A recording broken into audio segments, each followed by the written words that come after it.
Queen City News starts now.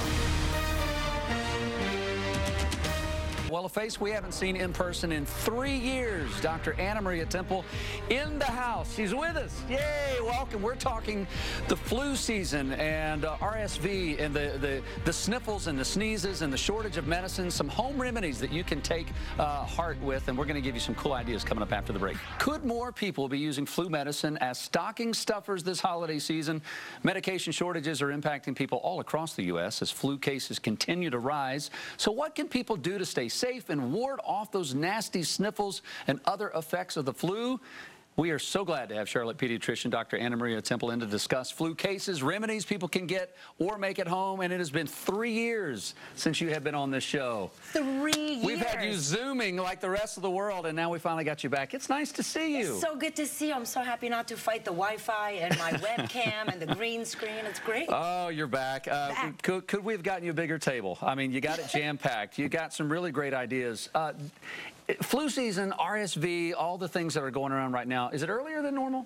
Or it's been a little bit earlier, but the numbers are higher earlier than normal. But usually we start seeing flu activity, RSV activity right around Thanksgiving. Yeah. It started a little earlier than that this year. Why are the numbers higher?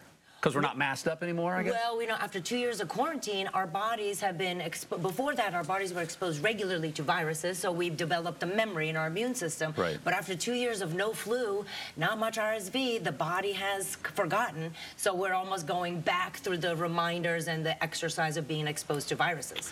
Well, we just read a story right here at the beginning how Tamiflu and the president is pulling Tamiflu out of the stockpiles and how people are trying to find medicines out there. You're saying there are some things that we can do. Hold off on maybe going to the doctor and come up with some remedies you have at home? Here's the thing. Tamiflu, I haven't prescribed it in over 7 years.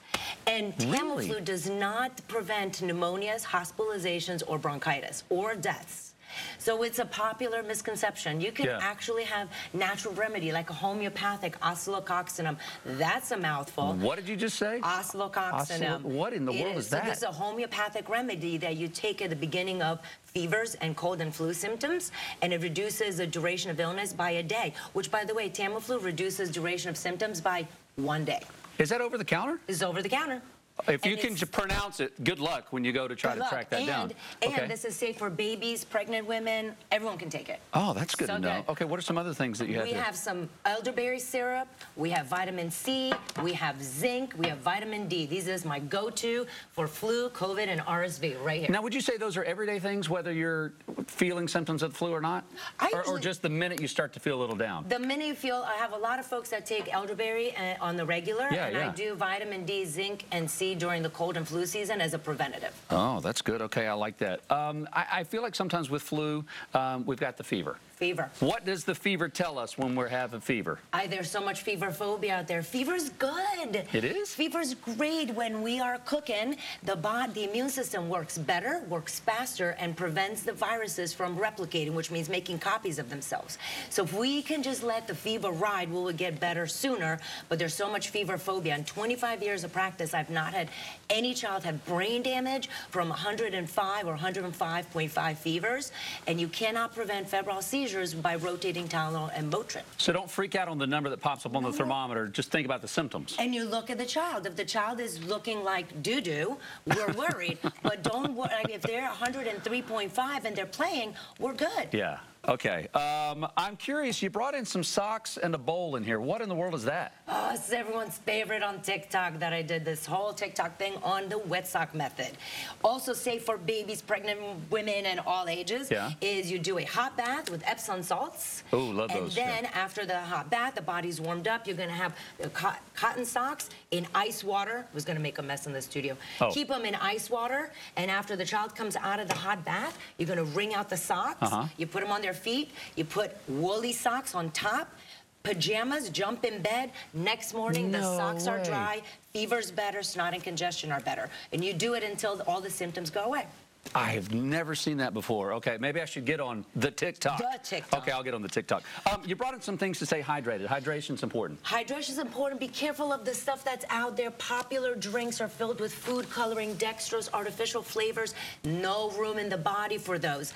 Instead, why don't we do bone broth? Bone broth? Yes, bone broth has amazing electrolytes, and actually medical studies that shows it decreases symptoms of flu and cold. And don't forget, for my nursing mamas, breast milk diluted in half with water for the babies that are so snotty that they can't breathe and eat at the same time. Oh, speaking of snotty, this last one is going to suck, I have a feeling. I mean, the #1 thing to do for RSV, folks, is you gotta get the snot out. The amount of snot and boogers with RSV is, like, incredible. Oh, gosh. Want to try?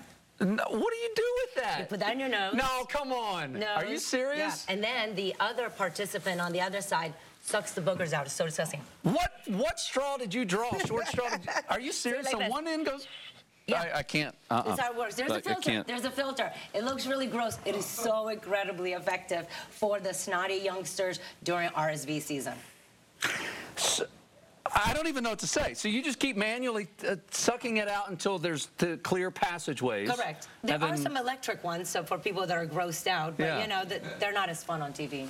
No, that is, wow. Okay, and so, all right, if you try all these methods, we're going to have them all on our website at qcnews.com. Some of these, they will help you. You won't have to go to the doctor. You don't have to be searching for Tamiflu, which you haven't prescribed in 7 years. And hopefully, we want you to have a safe and a very healthy Christmas time and holiday season. So, Dr. Temple, it's always a pleasure to have you on. Always a pleasure. Happy holidays. Happy holidays to you. It's nice to see you.